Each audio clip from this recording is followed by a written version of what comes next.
Amados irmãos, hoje nós vamos estar falando uma palavra sobre o batismo. Eu vou pedir aos irmãos que abram sua Bíblia, por favor, no livro de Romanos, capítulo 6 e o versículo 4.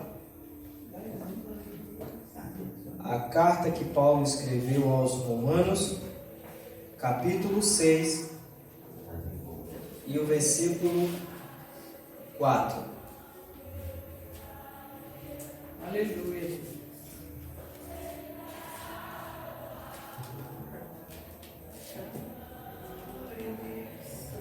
Romanos, capítulo 6 e o versículo de número 4. Há alguns pontos que nós vamos estar abordando.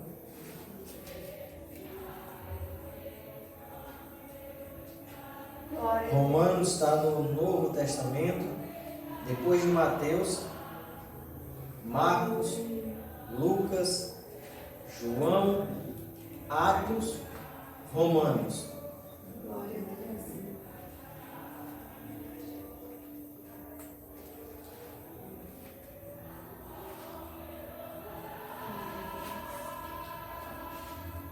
Esse é o versículo que nós vamos estar utilizando como base. Capítulo 6 e o versículo 4. Eu vou pedir para a Tatiana ler esse versículo aí. 4. Isso. De sorte que fomos sepultados com ele, pelo batismo na morte, para que, como Cristo ressuscitou dos mortos, pela glória do Pai, assim andemos nós também em novidade de vida. Amém. Irmãos, primeiro nós precisamos entender acerca do batismo. O batismo nas águas, ele teve a sua origem em João Batista. João Batista, ele foi o percursor, aquele que primeiro veio batizando as pessoas nas águas. E desde aquela época, João Batista, ele já deixava claro que esse batismo nas águas era para o arrependimento de pecados. Não é o batismo que perdoa o pecado, porque o que tira o pecado do mundo foi o sangue de Cristo derramado lá na cruz do Calvário. Mas esse batismo nas águas, ele tem uma simbologia de arrependimento. Não é que ele vai arrancar o pecado, mas é a prova de que você está se arrependendo dos seus pecados. Então, primeiro ponto, João Batista foi quem trouxe, foi quem apresentou para as pessoas o batismo nas águas. E esse batismo era para o arrependimento de pecados. Segundo ponto, Jesus foi batizado. Aí a gente faz aquela pergunta, né? Mas ele não tinha pecado, então para que ele se batizou? Na verdade, Jesus, tudo o que ele determinou para a sua igreja fazer, ele fez primeiro. Jesus, ele foi o exemplo em tudo. Jesus, ele viveu aqui na terra como homem e como Deus. Tem pessoas que dizem que há uma incoerência quando a gente afirma que Jesus, ele era 100% homem e 100% Deus. Aí alguém vai dizer, não, então ele era 50% homem e 50% Deus. Não, ele era sim 100% homem e 100% Deus. Por quê? Porque como homem, Jesus, ele viveu a totalidade daquilo que é um ser humano. Jesus, ele experimentou todos os sofrimentos e emoções de um homem comum.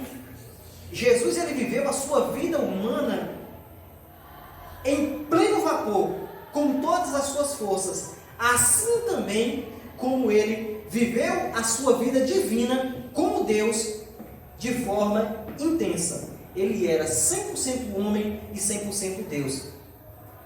Mas a parte Deus divina não interferia na parte humana. Jesus, ele não se utilizava das suas divindades de Deus para se esquivar de obrigações ou tentações que vinham para ele como homem. Ele enfrentava as coisas de homem como homem, como ele enfrentava as situações divinas como sendo Deus. Ele se batiza para deixar o exemplo de que todo cristão que quer um compromisso maior com Deus precisa sim descer as águas. Então esse é o nosso segundo ponto. Vamos partir para algo que é muito interessante. Marcos, capítulo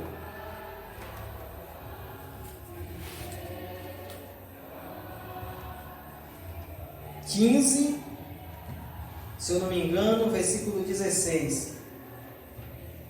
Alguém aí, por favor, acha? Marcos 15. 16. Pode ler? Lê aí para eu ver se é isso. E os soldados... Não, é 16, 15. 16, 15, pode ler? Pode. E disse-lhes: ide por todo o mundo, pregai o evangelho a toda criatura. 16. Quem crê e for batizado será salvo, mas quem não crê será condenado. Primeiro versículo 15. Ide por todo o mundo e pregai o evangelho a toda criatura. No versículo 16, quem crê e for batizado será salvo. Aqui, irmãos, a gente encontra o verdadeiro sentido de você descer as águas, de você ser batizado. A salvação, ela está diretamente ligada à sua crença, ao ato de crer. Primeiro você precisa crer. Se você não crer, você nem vai descer as águas e nem será salvo. Porque primeiro a gente tem que crer. Uma vez a gente crendo que Cristo morreu para nos salvar, que Ele ficou sepultado 3 dias, mas ressuscitou ao 3º dia e está intercedendo por nós. A nossa salvação, ela vem de Cristo. Essa é a nossa crença. Depois, ser batizado. Eu faço sempre essa comparação. Eu digo, vamos usar aqui um exemplo, Titão e Isana, hipoteticamente. Digamos que Titão fosse um jovem de seus 18 anos que estava cortejando Dona Isana, que também tinha lá os seus 18, 19 anos. E Titão, ele estava cortejando Isana. E ele ficava o tempo todo namorando. E Isana falava, não, mas nós precisamos casar. E Titão dizia, não precisa não. Tá tão bom assim, né? Vamos continuar. Isso significava que Titão, ele não queria compromisso mais sério com Isana. Mas se Titão, ele desde o início desse cortejo, ele já dissesse, não, o que eu quero com você é me casar. E no tempo certo, eles viessem, né, ao matrimônio, ao casamento. O casamento para Titão e Isana significa um compromisso, um elo inquebrável. Porque o casamento é isso, é algo que não pode ser quebrado e desfeito por nada. Quando o jovem, ele namora e ele diz, eu quero casar, ele diz, eu quero compromisso, eu quero estar contigo, eu quero viver contigo. O batismo é a mesma coisa. Tem pessoas que vão viver na igreja anos, mas ele sempre vai dizer, não é importante, o mais importante é eu acreditar em Deus. Mas ele não quer um compromisso maior. Uma pessoa, Isana, que não é batizada, ela é considerada naquela igreja como uma congregada. Ela só vai se tornar membro da igreja quando ela for batizada. Membro é como se fosse uma parte do corpo. Essa igreja é um todo. E cada um de nós aqui seremos um membro. Mas se eu não for batizado, eu não tenho compromisso com aquela igreja. Então eu não sou membro. Eu sou um congregado. Eu sou um visitante. Eu sou alguém que admiro os trabalhos que é desenvolvido ali, mas eu não quero uma ligação, um vínculo maior com aquela igreja. Por isso eu não me batizo. Mas aquele que se batiza, ele se torna membro daquela igreja. E algo que vai bem mais além. ele se torna membro da igreja de Cristo. Por quê?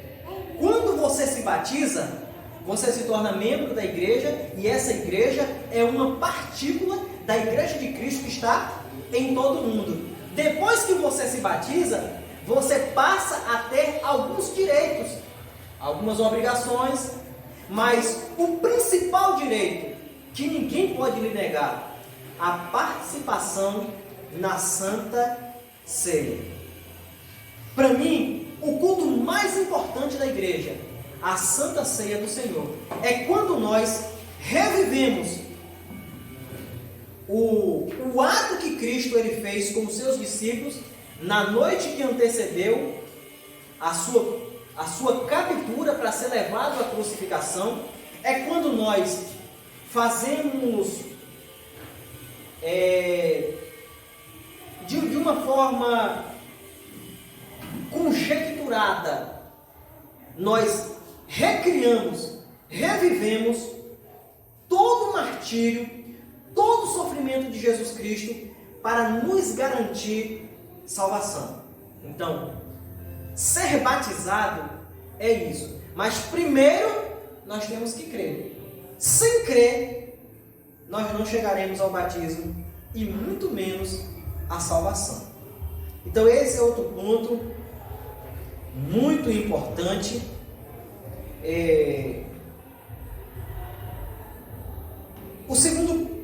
O quarto ponto.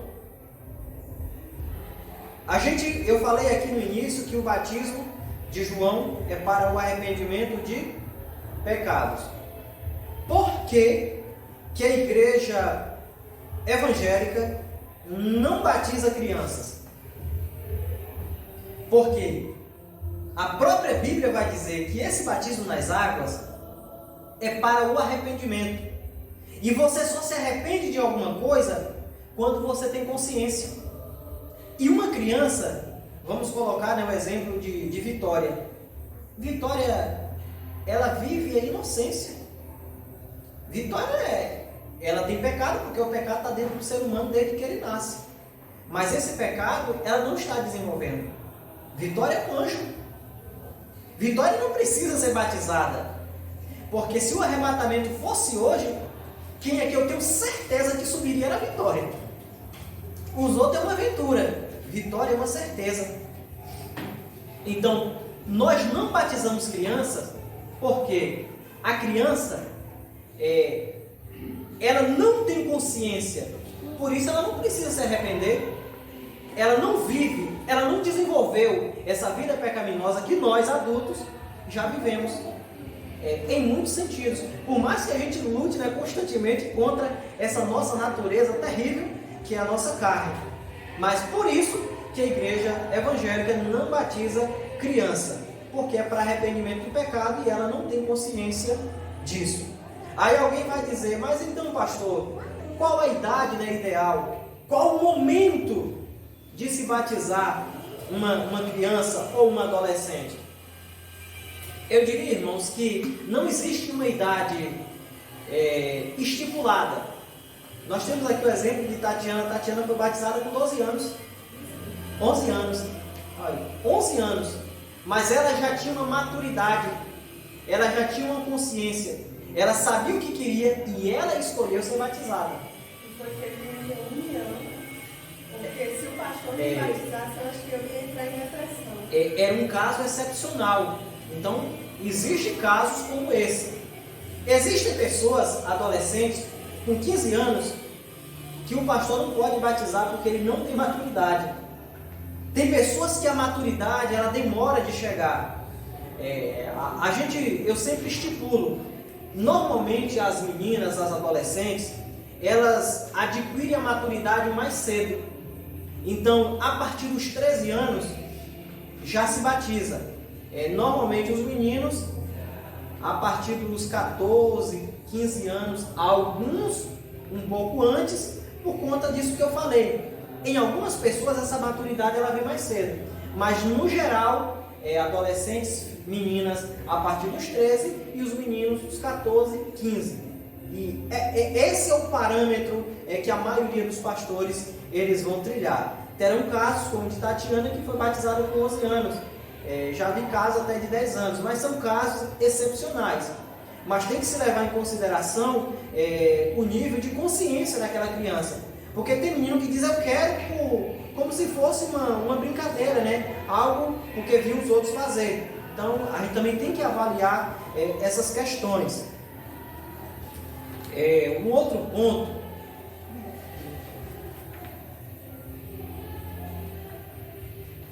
Quais os tipos de batismo da igreja? Quantas pessoas aqui foram batizadas quando criança na igreja católica? Alguns aqui não, porque já nasceram na igreja evangélica, né? Os pais já eram cristãos, mas a irmã Marlene, que é a mais coroinha aqui, Tatiana também foi, eu fui, Itamar não foi, nem Tatiara, mas nós mais velhos nós fomos. O batismo, quem aqui já presenciou um batismo na igreja católica?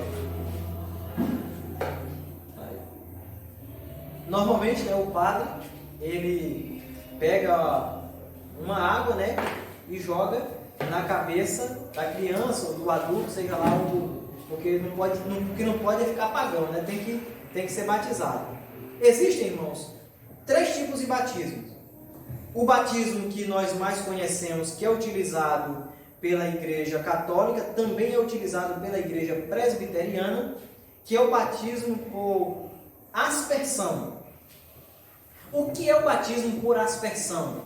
É aquele batismo onde o pastor ou o padre, ou seja lá, a pessoa que foi autorizada a realizar o batismo, ele asperge gotículas de água na pessoa que está sendo batizada. Então ele pinga algumas gotas de água e daquela forma ele batiza aquela pessoa. Então esse é o primeiro batismo, por aspersão.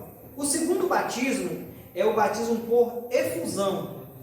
A palavra efusão já está dizendo tudo. É você pegar uma grande quantidade de água e derramar sobre a pessoa. Então, a pessoa ela foi completamente encharcada, só que aquela água foi derramada. Uma grande quantidade, mas foi derramada. Então, esse é o segundo batismo, que é o batismo por efusão. O terceiro batismo é o batismo por imersão, que é o ato de imergir completamente a pessoa na água. E isso, irmãos, é o que eu acho mais interessante. Nós vamos ver muitas simbologias, né, muitas figuras de linguagens na Bíblia, e é isso que deixa a Bíblia um livro tão interessante. É um livro de verdades, e verdades que são escritas de maneiras diferentes, e de formas que nem todo mundo consegue entender com tanta facilidade. Eu vou simular aqui para vocês o que é o batismo por imersão, que foi o modelo, o exemplo que Jesus se batizou. Por isso que nós utilizamos o batismo por imersão. A Bíblia vai dizer que quando nós aceitamos a Jesus, nós morremos para o mundo e renascemos para Cristo.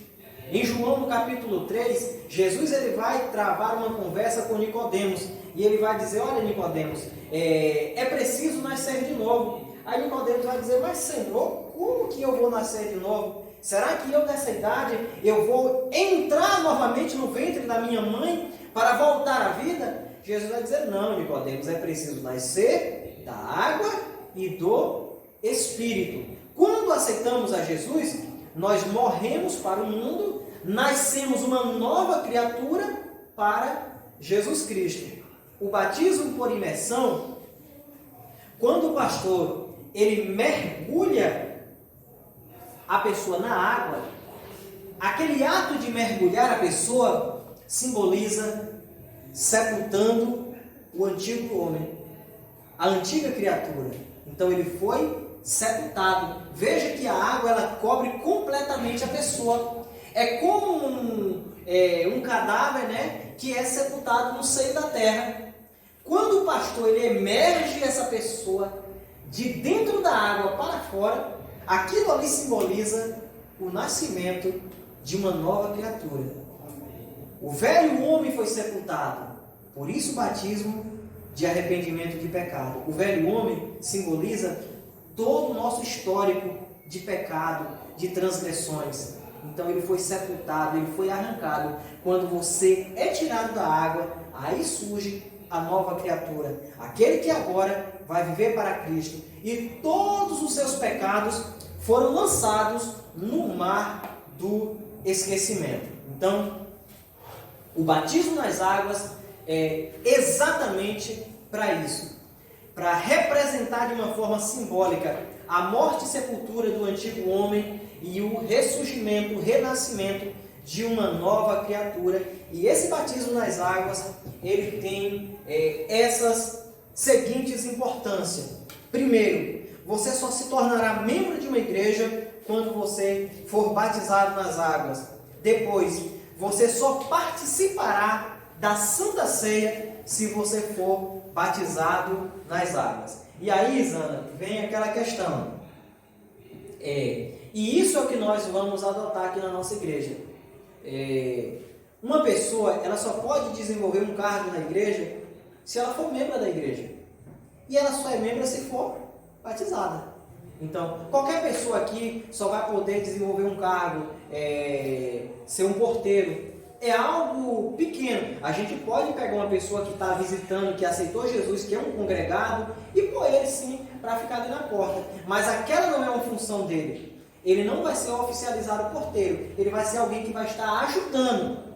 Mas para dizer, não, ele é o porteiro, ele tem essa responsabilidade só quando ele for membro. Então, ser batizado traz essas vantagens, né? Que você vai poder desenvolver qualquer atividade na igreja, porque você faz parte do rol de membros dessa igreja.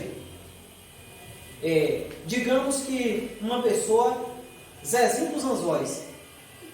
Zezinho dos Anzóis chegou aqui, aceitou Jesus e quer ficar nessa igreja. Mas Zezinho dos Anzóis não é batizado. Aí Zezinho dos Anzóis tem uma namorada.